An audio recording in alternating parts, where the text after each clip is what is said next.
February 3rd, Exodus 17:8 through 19:15. Now Amalek came and fought with Israel in Rephidim.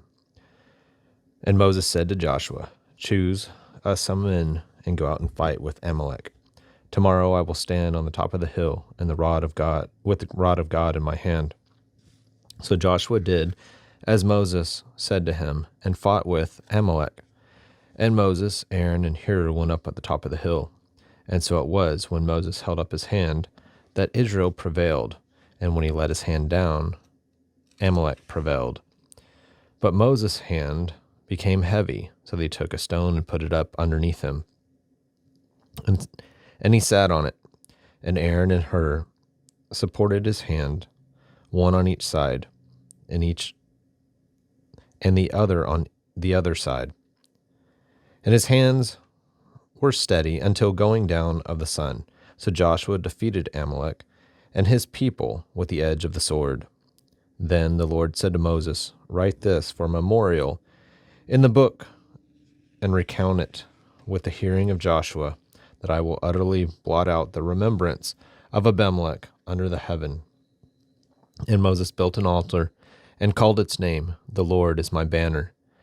For he said, "Because the Lord has sworn, the Lord will have war with Amalek from generation to generation." And Jethro, the priest of Midian, Moses' father-in-law, heard all that God had done for Moses and for Israel and his people, that the Lord had brought Israel out of Egypt. Then Jethro, Moses' father-in-law, took Zipporah, Moses' wife, and he had sent her back with her 2 sons, of whom the name was Gershom, for he said, "I have been a stranger in the foreign land." And the name of the other was Eleazar, for he said, "The God of my father was my help and delivered me from the sword of Pharaoh." And Jethro, Moses' father-in-law, came with his sons and his wife to Moses in the wilderness, where he was encamped at the mountain of God. Now he said to Moses, "I, your father-in-law Jethro, am coming to you with your wife and 2 sons with her." So Moses went out to meet his father-in-law, bowed down, kissed him. And they asked each other about their well-being, and they went into the tent.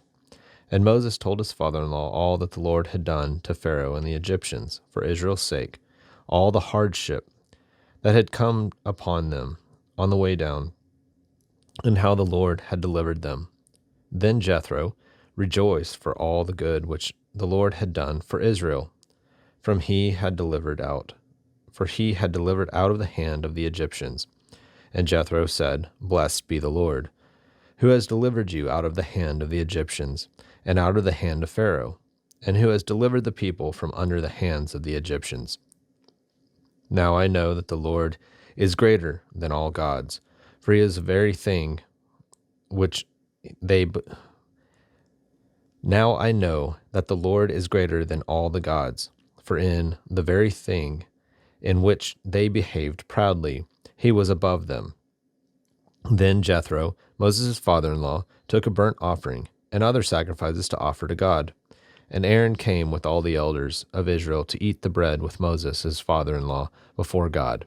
And so it was, on the next day, that Moses sat to judge the people, and the people stood before Moses from morning until evening. So when Moses, his father-in-law, saw all that he did for the people, he said, "What is this thing that you are doing for the people? Why do you alone sit, and all the people stand before you from morning until evening?" And Moses said to his father-in-law, "Because the people come to me to inquire of God. When they have a difficulty, they come to me, and I judge between one and another, and I make known the statutes of God and his laws." So Moses' father-in-law said to him, "This thing that you do is not good. Both you and these people who are with you will surely wear yourselves out. For this is too much for you. You are not able to perform it by yourself. Listen now to my voice. I will give you counsel, and God will be with you. Stand before God for the people, so that you may bring the difficulties to God. And you shall teach them the statutes and the laws, and show them the way in which they must walk and work they must do. Moreover, you shall select from the people able men, such as fear God, men of truth, hating covetousness, and place such over them to be rulers over thousands, rulers over hundreds, rulers of fifties, and rulers of tens. And let them judge the people at all times. Then it will be that every great matter they shall bring to you, but every small matter they themselves shall judge. So it will be easier for you, for they will bear the burden with you. If you do this thing, and God so commands you, then you will be able to endure all this people, and all this people will also go into the place of peace, in peace. So Moses heeded the voice of his father-in-law, and did all that he said. And Moses chose able men out of all of Israel, and made them heads over the people, rulers of thousands, rulers of hundreds, rulers of fifties, rulers of tens. So they judged the people at all times. The hard cases they brought to Moses, but they judged every small case themselves. Then Moses let his father-in-law depart, and he went his way to his own land. In the 3rd month, after the children of Israel had gone out of the land of Egypt, on the same day, they came to the wilderness of Sinai, for they had departed from Rephidim, had come to the wilderness of Sinai, and camped in the wilderness. So Israel camped there before the mountain. And Moses went up to God, and the Lord called on him from the mountain, saying, Thus you shall say to the house of Jacob, and tell the children of Israel, You have seen what I did to the Egyptians, and how I bore you on eagle's wings and brought you to myself.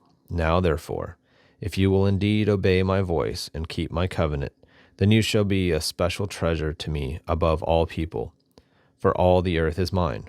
And you shall be to me a kingdom of priests and a holy nation. These are the words which you shall speak to the children of Israel. So Moses came and called for the elders of the people, and laid before them all these words which the Lord commanded him. Then all the people answered together and said, All that the Lord has spoken we will do. So Moses brought back the words of the people to the Lord, and the Lord said to Moses, Behold, I come to you in a thick cloud, that the people may hear when I speak to you, and believe you forever. So Moses told the words of the people to the Lord. Then the Lord said to Moses, Go to the people, and consecrate them today and tomorrow, and let them wash their clothes, and let them be ready for the 3rd day. For on the 3rd day the Lord will come down upon Mount Sinai in the sight of all the people. You shall set bounds for the people all around, saying, Take heed yourselves that you do not go up to the mountain nor touch its base. Whoever touches the mountain shall surely be put to death. Not a hand shall touch him, but he shall surely be stoned or shot with an arrow. Whether a man or beast, he shall not live. When the trumpets sound long, they shall come near the mountain. So Moses went down from the mountain to the people, and sanctified the people, and they washed their clothes. And he said to the people, Be ready for the 3rd day. Do not come near your wives. Matthew 22:34 through 23:12. But when the Pharisees heard that he had silenced the Sadducees, they gathered together. Then one of them, a lawyer, asked him a question, testing him and saying, Teacher, which is the greatest commandment in the law? Jesus said to him, You shall love the Lord your God with all your heart, with all your soul, and with all your mind. This is the first and greatest commandment. And the second is like it. You shall love your neighbor as yourself. On these 2 commandments hang all the law and the prophets. While the Pharisees were gathered together, Jesus asked them, saying, What do you think about the Christ? Whose son is he? And they said to him, The son of David. He said to them, How then does David in the Spirit call him Lord, saying, The Lord said to my Lord, Sit at my right hand, till I make your enemies your footstool. If David then calls him Lord, how is he his son?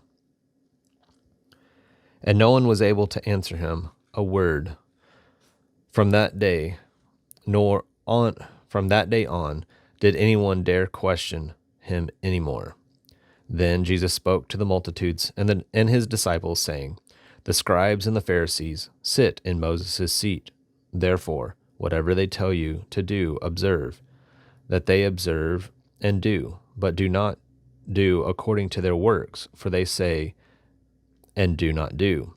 For they bind heavy burdens, hard to bear, and lay them on men's shoulders, but they themselves will not move them with one of their fingers. But all their works they do to be seen by men. They make their phylacteries broad and enlarge the borders of their garments. They love the best places at feasts, the best seats at synagogues, greetings in the marketplace, and to be called by men, Rabbi, Rabbi. But you do not be called Rabbi, for one is your teacher, the Christ, and you are all brethren. Do not call anyone on earth your father, for one is your Father, he who is in heaven. And do not be called teachers, for one is your teacher, the Christ. But he who is greatest among you shall be your servant, and whoever exalts himself will be humbled, and he who humbles himself will be exalted. Psalm 27, 7-14. Hear, O Lord, when I cry with my voice. Have mercy also upon me, and answer me. When you said, Seek my face, my heart said to you, Your face, Lord, I will seek. Do not hide your face from me. Do not turn your servant away in anger. You have been my help. Do not leave me nor forsake me. O God of my salvation, when my father and my mother forsake me, then the Lord will take care of me. Teach me your way, O Lord, and lead me in a smooth path because of my enemies. Do not deliver me to the will of my adversaries, for false witnesses have risen against me, and such as breathe out violence. I would have lost heart unless I had believed that I would see the goodness of the Lord in the land of the living. Wait on the Lord, be of good courage, and he shall strengthen your heart. Wait, I say, on the Lord. Proverbs 6, 27-35. Can a man take fire to his bosom, and his clothes not be burned? Can one walk on hot coals, and his feet not be seared? So is he who goes into his neighbor's wife. Whoever touches her shall not be innocent. People do not despise a thief if he steals to satisfy himself when he is starving. Yet when he is found, he must restore sevenfold. He may have to give up all the substance of his house. Whoever commits adultery with a woman lacks understanding. He who does so destroys his own soul. Wounds and dishonor he will get, and his reproach will not be wiped away. For jealousy is a husband's fury. Therefore he will not spare in the day of vengeance. He will accept no recompense, nor will he be appeased, though you give many gifts.